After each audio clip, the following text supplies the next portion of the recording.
जय शनिदेव।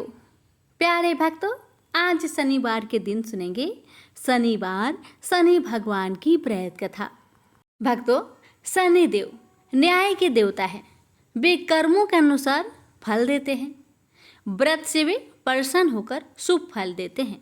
शनिवार के व्रत करने और कथा सुनने से साढ़े साती और धैया के दुष्प्रभाव कम होते हैं। कष्ट रोग, ऋण और न्यायिक मामलों में राहत मिलती है। भूत प्रेत बाधा, नकारात्मक ऊर्जा और दुर्भाग्य दूर होता है। कर्म में शुद्धि और आत्मिक बल प्राप्त होता है। आइए जानते हैं शनिवार व्रत की विधि और उपाय, फिर सुनेंगे कथा। भक्तों, सबसे पहले स्नान कर शुद्ध वस्त्र पहने। शनि मंदिर में जाकर शनिदेव का तेल से अभिषेक करें। काले तिल, सरसों का तेल, नील फूल, काली वस्त्र और उड़द दाल चढ़ाए। शनिदेव की मूर्ति या चित्र के सामने दीपक जलाए। सरसों के तेल का दीपक।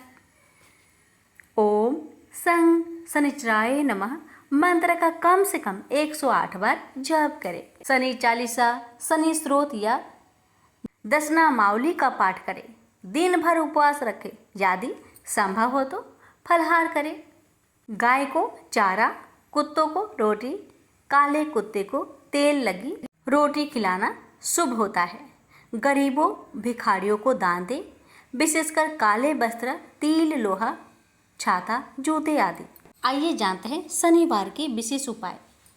भक्तों, कर्ज से मुक्ति के लिए पीपल के वृक्ष के नीचे दीपक जलाकर 7 परिक्रमा करें।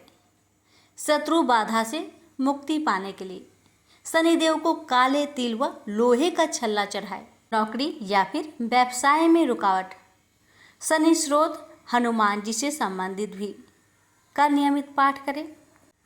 कोर्ट केस में सफलता, शनिवार को काले कुत्ते को सरसों का तेल लगी रोटी दे।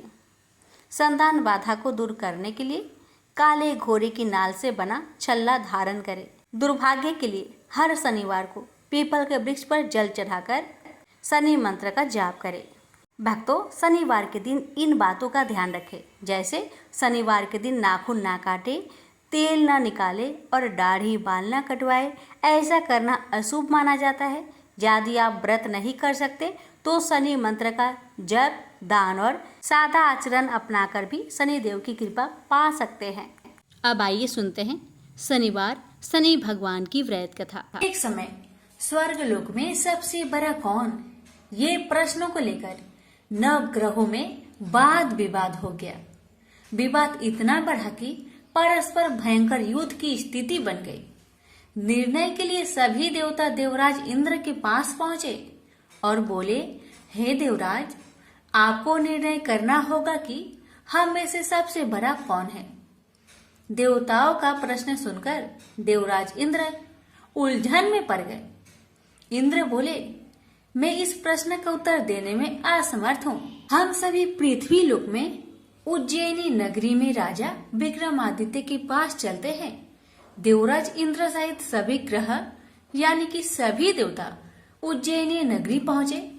महल में पहुंचकर जब देवताओं ने उनसे अपना प्रश्न पूछा तो राजा विक्रमादित्य भी कुछ देर के लिए परेशान हो उठे, क्योंकि सभी देवता अपनी अपनी शक्तियों के कारण महान थे।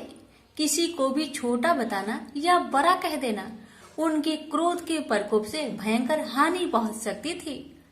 अचानक राजा विक्रमादित्य को एक उपाय सूझा और उन्होंने विभिन्न धातुओं जैसे स्वर्ण, रजत, कांसा, ताम्र, शीशा, रांगा, जस्ता, अब्रक व लोहे के 9 आसन बनवाए। धातुओं के गुण के अनुसार सभी आसनों को एक दूसरे के पीछे रखकर उन्होंने देवताओं को अपने अपने सिंहासन पर बैठने को कहा।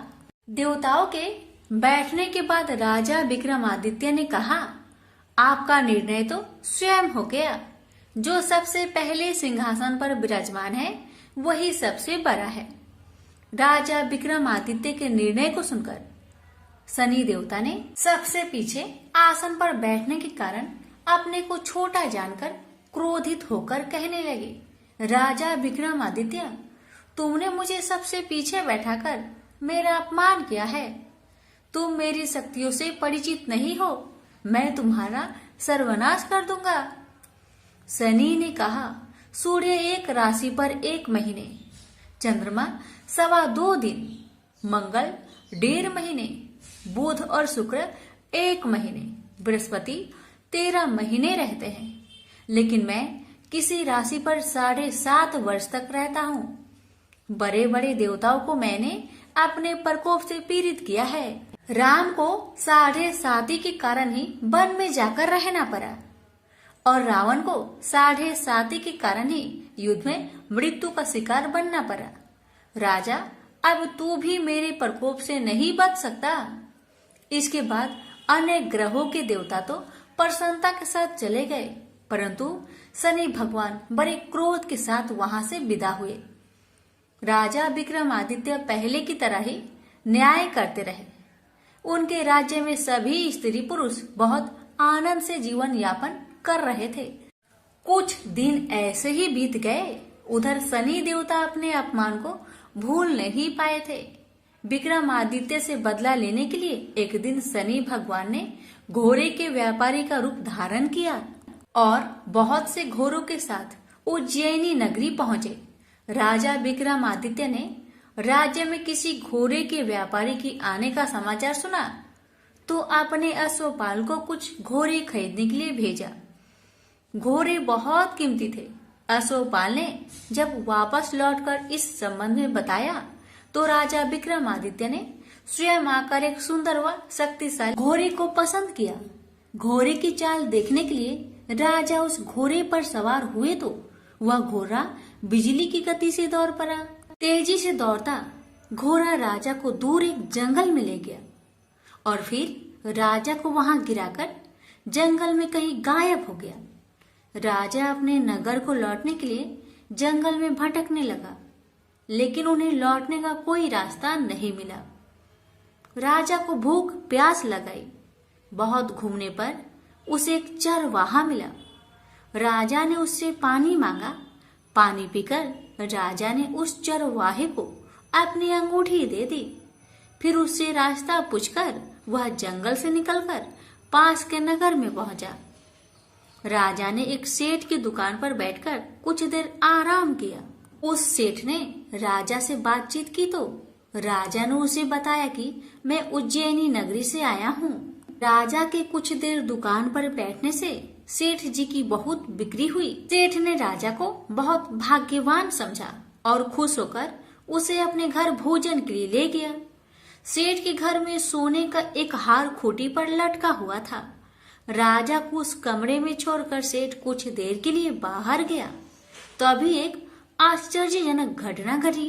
राजा को देखते ही देखते सोने के उस हार को खूंटी ने निकल गई।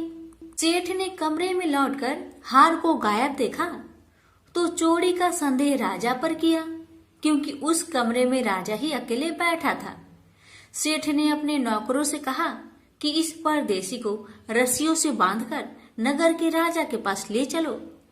राजा ने विक्रमादित्य से हार के बारे में पूछा तो उन्होंने बताया कि मेरे आंखों के ही सामने खूंटी ने उस हार को निगल लिया था। विक्रमादित्य की बात को सुनकर राजा बहुत क्रोध से भर गए। उन्हें लगा विक्रमादित्य झूठ कह रहे हैं, इसलिए राजा ने क्रोधित होकर चोरी करने के अपराध में विक्रमादित्य के हाथ पांव काटने की आदेश दे दिया। राजा विक्रमादित्य के हाथ पांव काटकर उसे नगर के सड़क पर छोड़ दिया गया। कुछ दिन बाद एक तेली उसे उठाकर अपने घर ले गया और उसे अपने कोल्हू पर बैठा दिया। राजा आवाज देकर बैलों को हाँकता रहता। इस तरह तेली का बैल चलता रहा और राजा को भोजन मिलता रहा। शनि देव के प्रकोप के साधे साथी पूरी होने पर वर्षा ऋतु प्रारंभ हुई। राजा विक्रमादित्य एक रात मेघ मल्हार गा रहे थे कि तभी नगर के राजा की लड़की राजकुमारी मोहिनी रथ पर सवार उस तेली के घर के पास से गुजर रही थी। उसने मेघ मल्हार सुना तो उसे बहुत अच्छा लगा और दासी को भेजकर गाने वाले को बुला लाने को कहा। दासी ने लौटकर राजकुमारी को अपंग राजा के बारे में सब कुछ बता दिया। राजकुमारी उसके मेघ मल्हार से बहुत मोहित हुई थी, अतः उसने सब कुछ जानकर भी अपंग राजा से विवाह करने का निश्चय कर लिया। राजकुमारी ने अपने माता पिता से जब यह बात कही तो वे हैरान रह गए। रानी ने मोहिनी को समझाया, बेटी तेरे भाग्य में तो किसी राजा की रानी होना लिखा है, फिर तू उस अपंग से विवाह करके अपने पांव पर कुल्हाड़ी क्यों मार रही हो। राजकुमारी ने अपनी जिद्दी नहीं छोड़ी। अपनी जिद्दी पूरी करने के लिए उसने भोजन करना तक छोड़ दिया और प्राण त्याग देने का निश्चय कर लिया। आखिर राजा रानी को विवश होकर अपंग विक्रमादित्य से राजकुमारी का विवाह करना पड़ा। विवाह के बाद राजा विक्रमादित्य और राजकुमारी तेली के घर रहने लगे।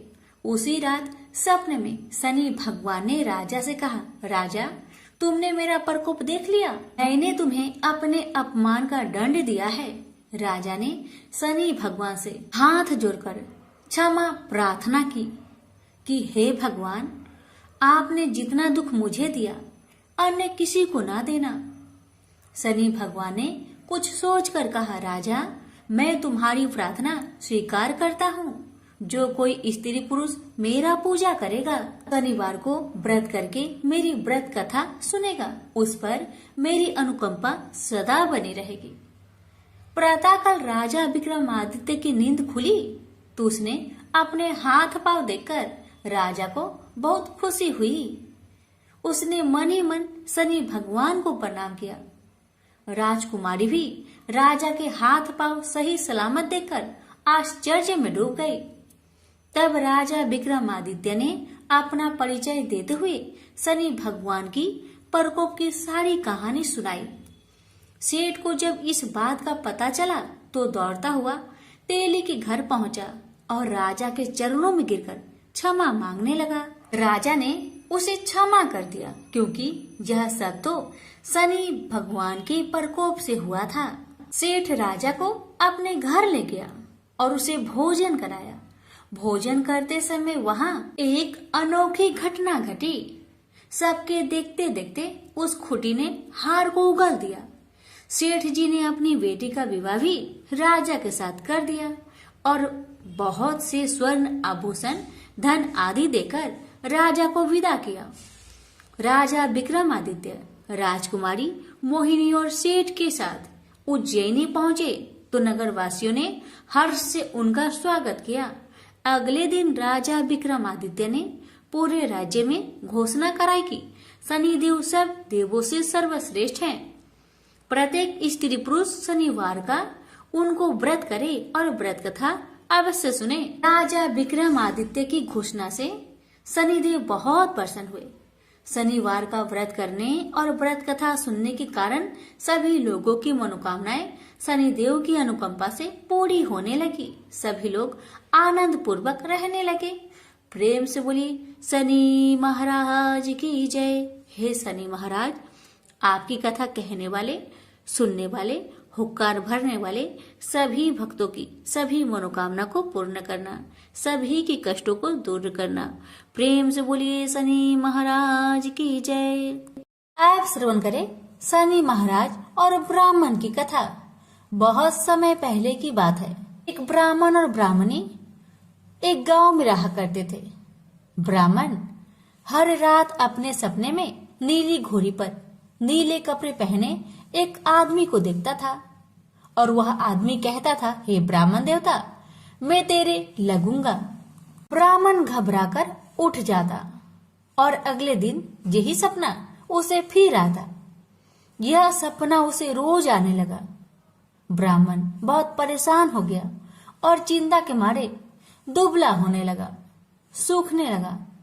तो एक दिन उसकी पत्नी ने उससे कारण पूछा, हे ब्राह्मण देवता, आपको मैं इतनी अच्छी अच्छी भोजन पकाकर देती हूँ, फिर भी क्या कारण है कि आप दुबले होते जा रहे हैं? तो ब्राह्मण ने अपनी सपने की सारी बात पत्नी को बताया। ब्राह्मणी बोली, मुझे लगता है अवश्य ही वो शनि महाराज होंगे। अब की बार जब वो आपको दिखे तो आप कह देना, लग जाओ, पर 1:15 से ज्यादा मत लगना। उस दिन फिर सपना आने पर ब्राह्मण ने कहा, लग जाओ, पर कितने समय के लिए लगोगे? शनि जी बोले, 7.5 वर्ष का लगूंगा। ब्राह्मण ने कहा, क्षमा करे शनि भगवान, इतना भारी तो मुझसे झेला नहीं जाएगा। तब शनि भगवान बोले, तो 5 वर्ष का लग जाता हूँ। ब्राह्मण ने मना किया तो शनि जी कहने लगे, 1.25 पहर का तो लगूंगा ही, इतना तो कोढ़ी कलंकी भिखारी के भी लग जाता हूँ। तब ब्राह्मण ने कहा, ठीक है। ब्राह्मण को 1.25 पहर की शनि की दशा लग गई। ब्राह्मण ने दीन से जाकर ब्राह्मणी से कहा, मेरे 1.25 पहर शनि की दशा लग गई है, इसलिए मैं जंगल में जाकर यह समय वहीं पर बिताऊंगा। मेरे लिए खाने पीने का सामान एक पोटली में बांध दो, और हाँ, मेरे जाने के पीछे तुम किसी से झगड़ा मत करना। इस बात का खास ध्यान रखना, ज्यादातर घर में ही रहना और बच्चों का ध्यान रखना। इस 1.25 पहर के समय में कोई भी गाली दे तो चुपचाप सुन लेना, बहस मत करना। यह समझाकर ब्राह्मण जंगल में चले गए। जंगल में ब्राह्मण एक पीपल के पेड़ के नीचे बैठ गए और हनुमान जी का पाठ करने लगे। 1 पहर बीत गया। ब्राह्मण ने सोचा बाकी बचा समय रास्ते में बीत जाएगी, इसलिए वहां से चल दिया। रास्ते में एक बाड़ी में मदिरे लगे थे। माली से एक मदिरा खरीदा, पोटली में बांधा और आगे को बढ़ा। आगे एक आदमी मिला जो असल में कोई और नहीं, भगवान शनि महाराज थे। ब्राह्मण से पूछा कि पोतली में क्या है? तब उसने कहा, मदिरा है। तब शनि भगवान बोले, दिखाओ। ब्राह्मण ने पोटली खोली, उसमें वह मदिरा राजकुमार का कटा हुआ खून से लथपथ सिर दिखाई दिया।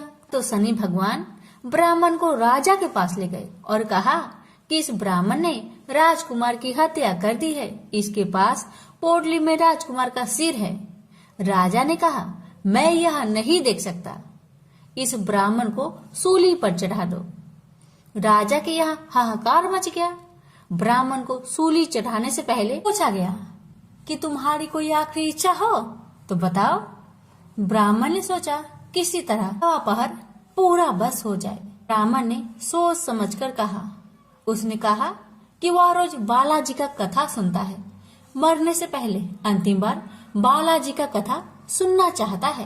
ब्राह्मण को कथा सुनाने का प्रबंध किया गया। कथा कहते कहते 1.25 पहर पूरा हो गया। शनि की दशा टलते ही राजकुमार शिकार खेल कर लौटा हुआ दिखाई दिया। राजकुमार को आता देखकर राजा बहुत खुश हुआ, लेकिन उसे निर्दोष ब्राह्मण की हत्या का दोष लगने का डर सताने लगा। उसने तुरंत घोड़सवार सैनिकों को ब्राह्मण को आदर सहित ले आने के लिए भेजा।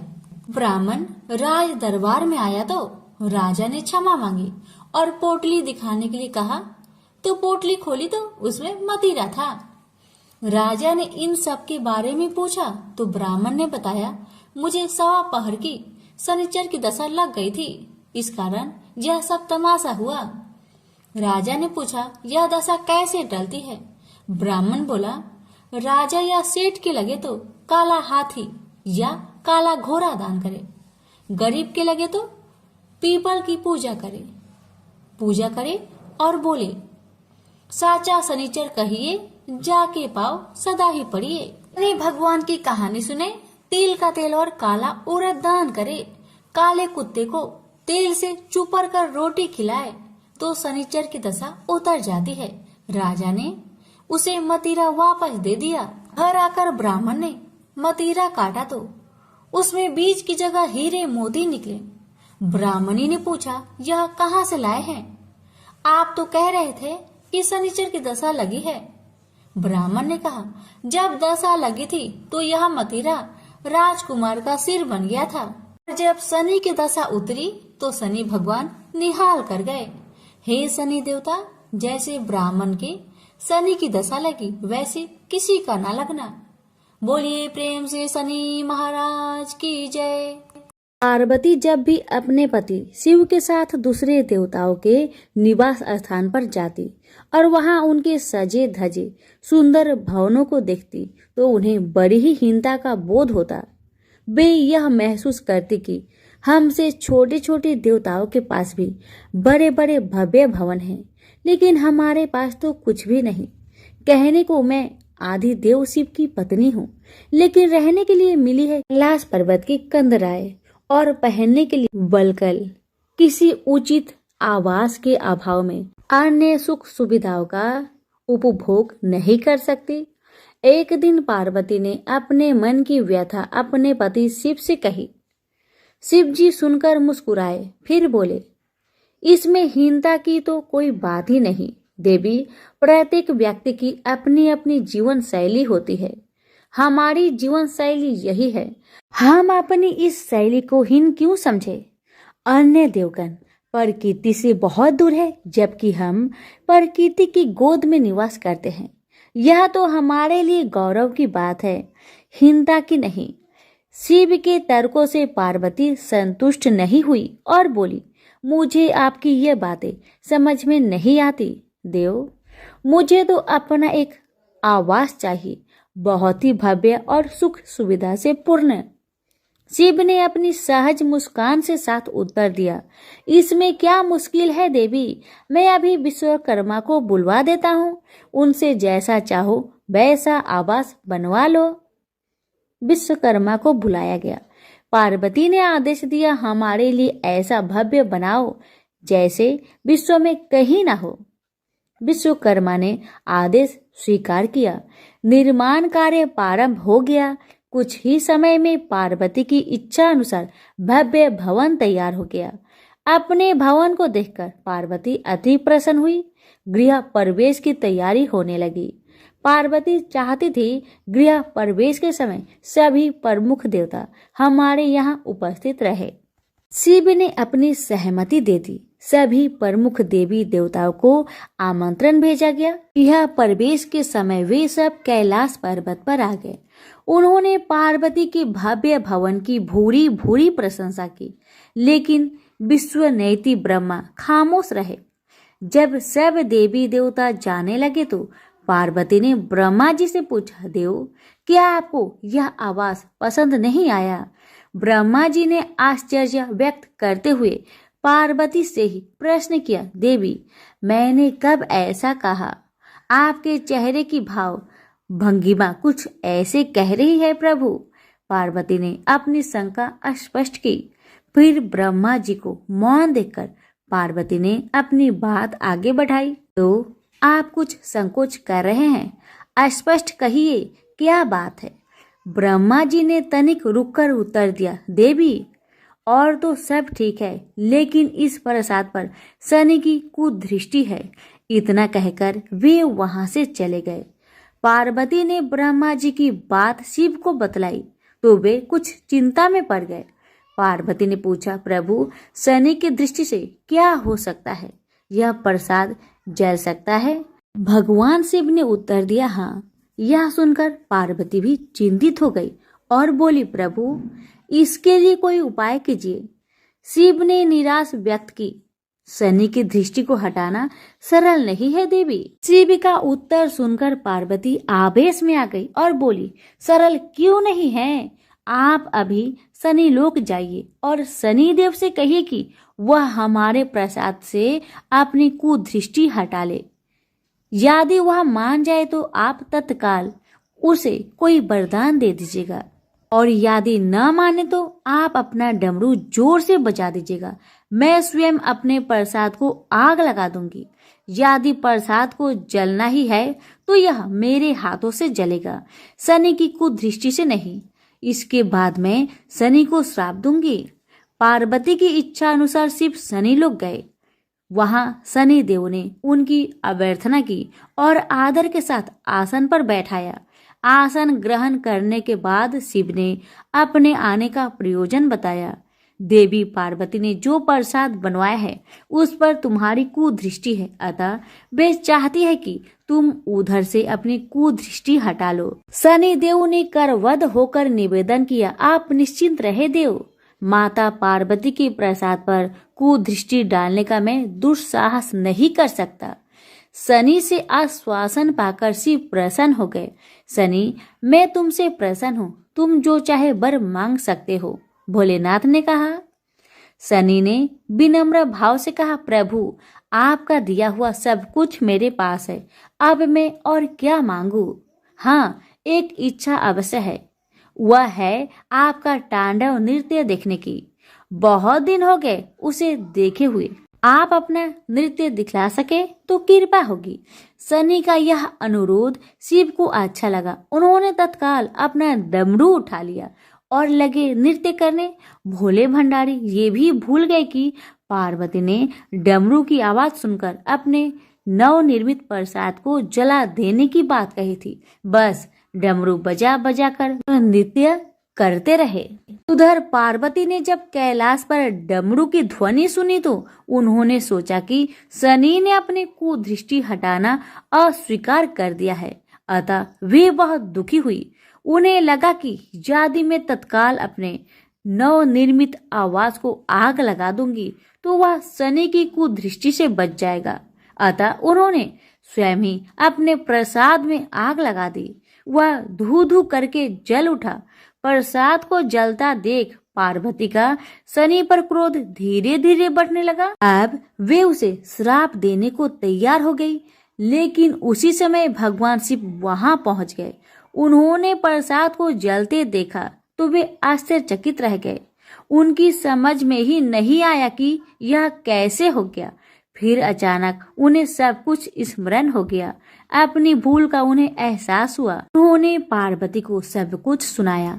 सच्चाई जानकर पार्वती को भी अपनी जल्दबाजी पर दुख हुआ। अब सनी को श्राप देने का कोई अर्थ नहीं था। प्रत्यक्ष उसका कहीं कोई अपराध नहीं था। फिर भी पार्वती और शिव को यह लग रहा था कि यह सब हुआ सनी की कुदृष्टि से ही, लेकिन स्थिति को देखते हुए वे दोषी नहीं ठहरा सकते। प्रेम से बोलिए शनि महाराज की जय। उमापति शंकर भगवान की जय। पिपलाद और शनि भगवान की कथा, जो भी इनकी कथा को सच्चे मन से श्रवण करेगा उसकी सारी दुख तकलीफ समाप्त हो जाएगी। कहते हैं कि किसी पर शनि की 6.5 होती है तो विद्वानों द्वारा कहा जाता है कि आप पीपल वृक्ष की पूजा करें। आखिर इसके पीछे का कारण क्या है? आइए इस रहस्य को जानते हैं। पिपलाद ऋषि का नाम आप सभी ने सुना होगा। वह महर्षि दधीचि की पुत्र थे। महर्षि दधीचि जिन्होंने अपनी हड्डियों का दान कर दी थी, जिससे इंद्र का वज्र बनाकर और वृतासुर का संहार संभव हो पाया था। यह घटना ब्रह्म पुराण की है। शमशान में जो महर्षि दधीचि के मांस पिंड का दाह संस्कार हो रहा था तो उनकी पत्नी अपने पति का वियोग सहन न कर पाई और पास में स्थित पीपल के वृक्ष की कोटर में जो जड़ों के कारण एक गड्ढा बन जाता है, उसमें अपने 3 वर्ष के बालक को रखकर स्वयं चीता पर सती हो गई। इस प्रकार महर्षि दधीचि और उनकी पत्नी का बलिदान हो गया। किंतु पीपल की कोटर में रखा बालक भूख प्यास से तड़पने लगा और चिल्लाने लगा। जब कोई वस्तु से नहीं मिली तो कोटर में गिरे हुए पीपल के फल खाकर वह बड़ा होने लगा। एक दिन देवऋषि नारद वहां से गुजर रहे थे। नारद जी ने पीपल की कोटर में बालक को देखकर उससे उसका परिचय पूछा। बालक ने अपना परिचय दिया और बताया कि मैं नहीं जानता कि मैं कौन हूँ। नारद ने पूछा, तुम्हारा जनक कौन है? तब बालक भी उसी तरह का उत्तर दिया कि वह नहीं जानता कि उसके जनक कौन है। तब नारद जी ने अपना ध्यान धरकर उस बच्चे के बारे में पूरी जानकारी निकाली और उसे बताया कि तुम महान दधीचि के पुत्र हो। तुम्हारे पिता की अस्थियों का वज्र बनाकर ही देवताओं ने असुरों पर विजय प्राप्त की थी। नारद ने बताया कि तुम्हारे पिता दधीचि की मृत्यु मात्र 31 वर्ष की उम्र में ही हो गई थी। बालक ने अपने पिता की अकाल मृत्यु के बारे में जानना चाहा। तब नारद जी ने बताया कि उन पर आई इस विपत्ति का कारण शनिदेव की महादशा थी। नारद जी ने उस बालक को पिपलाद नाम दिया क्योंकि वह पीपल के पत्ते और उसका गुदा खाकर बड़े हुए थे। उसके बाद नारद जी ने उसे दीक्षित किया। नारद जी के जाने के बाद उस बालक ने, जिसका नाम पिपलाद था, ब्रह्मा जी की घोर तपस्या की। ब्रह्मा जी ने जब बालक से वर मांगने के लिए कहा तो पिप्पलाद ने अपने दृष्टि मात्र से किसी को भी जलाने की शक्ति मांगी। ब्रह्मा जी ने उसे वरदान दे दिया। ब्रह्मा जी के वरदान के बाद पिप्पलाद ने सबसे पहले शनि देव का आह्वान किया और उन्हें अपने सामने प्रस्तुत किया। सामने पाकर उन्होंने शनि देव को भस्म करना शुरू कर दिया। शनि देव शरीर से जलने लगे। ब्रह्मांड में कोलाहल मच गया। सूर्य पुत्र शनि की रक्षा के लिए सारे देवता विफल प्रतीत हो रहे थे। सूर्य ने अपनी आंखों के सामने अपने पुत्र को जलता हुआ देखा। ब्रह्मा जी उसे बचाने के लिए विनय निवेदन किया। ब्रह्मा जी ने स्वयं पिप्पलाद के सम्मुख प्रकट होकर शनि देव को छोड़ने के लिए कहा, किंतु वह तैयार न हुए। ब्रह्मा जी ने एक के बदले 2 वरदान मांगने की बात कही। तब पिप्पलाद ने खुश होकर 2 वरदान मांगे। पहला, जन्म से 5 वर्ष तक किसी भी बालक की कुंडली में शनि उसको कारक नहीं होगा। जैसे मैं अनाथ हुआ, शनि के कारण कोई और अनाथ नहीं होगा। दूसरा, उन्होंने कहा मुझे अनाथ को पीपल में शरण दी थी। जो व्यक्ति सूर्य उदय से पूर्व पीपल वृक्ष पर जल चढ़ाएगा उस पर शनि की बुरी महादशा का असर नहीं होगा। ब्रह्मा जी ने तथास्तु कहकर वरदान दिया। तब पिप्पलाद ने चलते हुए शनि को अपने ब्रह्म दंड से उसके पैरों पर आघात करते हुए मुक्त किया, जिससे शनि देव की पैर क्षतिग्रस्त हो गए और वह पहले जैसे तेजी लायक नहीं रहे। आता तभी से शनि को शनिचराय, जिसे हम आम भाषा में शनिचर कहते हैं, कहा जाता है कि रतिया शनिचरा जो धीरे धीरे चलता है वह शनिचराय आग से जलने के कारण शनि की काया काली पड़ गई। आप अक्सर किसी भी पीपल के पेड़ के नीचे शनि की काली मूर्ति जरूर देखते होंगे। उसके पीछे यही पौराणिक कारण है। जब शनि की महादशा या 7.5 चलती है जो आपके लिए अच्छी नहीं है, तो ज्ञानी जनों के पास बहुत सारे उपाय होते हैं, परंतु आम जनों को करने का एक साधारण सा उपाय मैं आपको बताती हूँ, जिसका लाभ 100% मिलता है। आपको सुबह उठना है, सूर्य उदय से पूर्व नहा धोकर पीपल के वृक्ष को जल देना है, उसके साथ चक्कर लगाने हैं और 7 चक्कर लगाने के बाद इस मंत्र को हिंदी में बोलना है। आपको कहना है कि जिस तरह से आपने पिप्पलाद ऋषि की रक्षा की थी, ठीक उसी तरह मेरी भी रक्षा करें, और आप पाएंगे कि कुछ ही दिनों में आपकी जिंदगी में शनि के बुरे प्रभाव कम होते जा रहे हैं। प्रेम से बोलिए शनि भगवान की जय। हिंदू धर्म में माँ काली का प्रमुख स्थान है। काली का अर्थ है समय और काल। ऐसा माना जाता है कि उनकी उत्पत्ति समय और काल पापियों के नाश के लिए हुई थी। समय और काल से कोई भी नहीं बच सकता, यह सभी को निगल जाता है। माता पार्वती ने यह भयानक रूप पापियों के विनाश के लिए धारण किया था। माँ काली पापियों के लिए विनाश है और अपने भक्तों के लिए प्रेम से भरी हुई है। जो भी प्राणी सच्चे मन से माँ की भक्ति करता है, माँ उसे मनोवांछित फल देती है। माँ काली की कथा। एक समय दारुक नाम के पापी असुर ने ब्रह्मा जी को परेशान करने लगा। वह उन पर अत्याचार करने लगा। धार्मिक अनुष्ठान यज्ञ बंद करवा दिए गए और स्वर्गलोक को चला गया। सभी देवता विचलित होकर ब्रह्मा जी और विष्णु जी के पास सहायता मांगने के लिए चले। ब्रह्मा जी ने बताया कि दारुक का नाश सिर्फ स्त्री के हाथों से हो सकता है। सभी बड़े देवता भी उससे युद्ध में हार चुके थे। अंत में यह निश्चय किया गया कि दारुक का वध भगवान शिव की पत्नी माता पार्वती करेगी। भगवान शिव ने अपना तीसरा नेत्र खोलकर भयानक और प्रचंड महाकाली को जन्म दिया। उनका शरीर काले रंग का था और माँ काली के माथे पर तीसरा नेत्र और चंद्र रेखा भी, उनके हाथों में त्रिशूल और कई प्रकार के अस्त्र शस्त्र थे। महाकाली के प्रचंड रूप को देखकर सभी देवता थर थर कांपने लगे और वहां से भागने लगे। युद्ध में दारुक महाकाली से पराजित हुआ और इस तरह उस दुष्ट का अंत हुआ। महाकाली के भयानक रूप से चारों तरफ अग्नि की भयानक लपटें उत्पन्न हो गई। महाकाली के क्रोध को सिर्फ भगवान शंकर ही रोक सकते थे, इसलिए उन्होंने एक बालक का अवतार लिया। भगवान शिव शमशान पहुंचे और वहां बालक के रूप में लेटकर रोने लगे। छोटा बालक को देखकर महाकाली का क्रोध शांत हो गया। उनके हृदय में ममता भावना जागृत हो गई।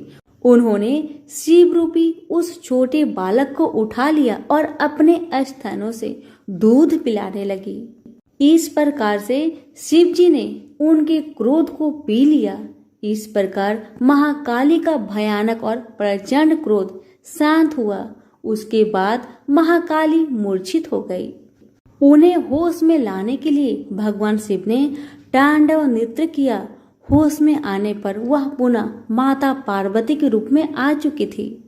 माता पार्वती भगवान शिव का नृत्य देखकर नृत्य करने लगी, जिसके कारण उन्हें योगिनी का नाम से भी पुकारा जाता है। इसके अलावा महाकाली ने महिषासुर, चंडमुंड, रक्तबीज, शुभ निशुभ जैसे राक्षसों का व्रत किया था।